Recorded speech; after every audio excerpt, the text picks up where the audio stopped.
तो यहाँ पे इन्फॉर्मेटिव ऑफ गेज से रिलेटेड जितनी भी पॉइंट हो पाएगा हम डिस्कस कर लेंगे। तो चलो हम यहाँ पर डिस्कस कर लेते हैं इन्फॉर्मेटिव ऑफ गेज को। Uniformity of gauge. तो यूनिफॉर्मिटी ऑफ गेज में 2 पॉइंट समझने की जरूरत है। पहला, यूनिफॉर्म का क्या मतलब और गेज का क्या मतलब। तो गेज का मतलब हम लोग शुरू से पढ़ते आ रहे हैं कि गेज का क्या मतलब होता है। तो हमने बहुत सारे डेफिनेशन पढ़ रखे हैं। तो एक सिंपल सा डेफिनेशन क्या हमने बुक में पढ़ा हुआ है कि गेज जो होता है वो किलर डिस्टेंस बिटवीन इनर या running face of two track. ठीक है, गेज का मतलब हमने बोला कि किलर डिस्टेंस बिटवीन इनर और running face of two track. ठीक है, ये हमने स्लीपर बनाया। ठीक है, ये हमारी स्लीपर है। यहाँ पे क्या होगी, यहाँ पे रेल होगी। ठीक है, रेल होगी, यहाँ पे एक रेल होगी। ठीक है, बात समझ में आ रही है।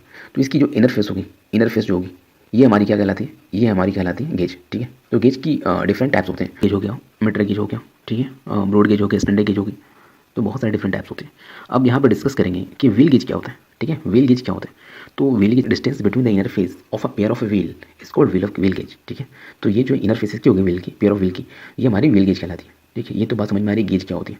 अब यहाँ पे यूनिफॉर्मिटी ऑफ गेज का मतलब समझिए। यूनिफॉर्म का क्या मतलब होता है। यूनिफॉर्म का मतलब होता है थ्रू आउट यूनिफॉर्म। ठीक है, through out uniform gauge.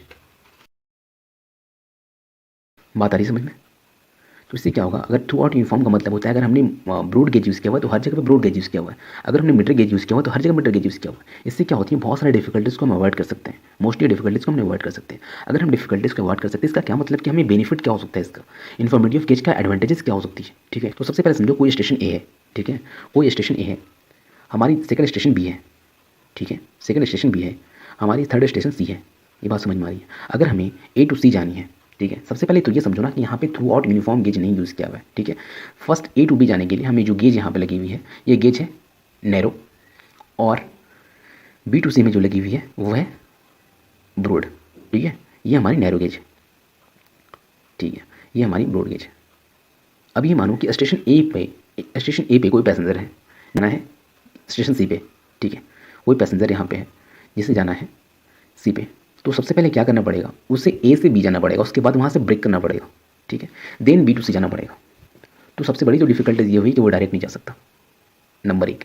Number 2 क्या हुआ कि देखो अगर कुछ गुड्स वगैरह कुछ सामान यहाँ पे कोई पैसेंजर लेकर जा रहा है। ठीक है, बात समझिए, तो यहाँ पे लोड करना पड़ेगा, देन यहाँ पे अगर फिर अनलोड करना पड़ेगा, देन सेकंड ट्रेन पर चढ़ने के लिए फिर लोड करनी पड़ेगी और फिर अनलोड करना पड़ेगा। यानी लोडिंग अनलोडिंग का कंडीशन यहाँ पे चलता रहेगा, जिससे क्या होता है ना, लोडिंग अनलोडिंग से हमारा सामान मिसप्लेस हो सकता है। ठीक है, चोरी हो सकती है, ब्रेक हो सकता है कोई सामान। ठीक है, लेबर कॉस्ट हमारा बढ़ जाएगा, से बढ़ती चली जा रही है। फिर गवर्नमेंट को क्या फ़ायदा होगा, तो गवर्नमेंट के भी यहाँ पे लॉस हो रही है ना। गवर्नमेंट को क्या लॉस हो रही है कि गवर्नमेंट को लॉस हो रही है कि देखो इसके लिए तो अलग वैगन बनाना पड़ेगा।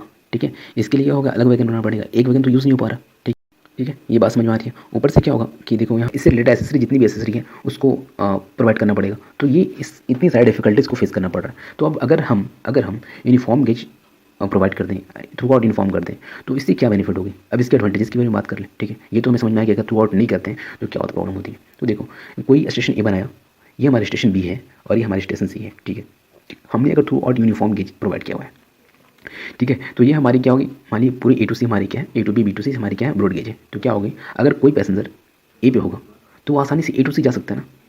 कोई पैसेंजर ए होगा, अगर सी जाना हो तो डायरेक्ट जा सकता है, क्योंकि वो ट्रेन डायरेक्ट जा सकती है वहाँ, है ना। वो तो सामान लेकर के आराम जा सकते हैं, आराम से जा सकते हैं। ऊपर से नंबर बात है कि लोडिंग अनलोडिंग कंडीशन ज़्यादा नहीं हो रही है, यहाँ लोड करना है डायरेक्ट वहाँ अनलोड कर देंगे। ये बात समझ में आ रही है।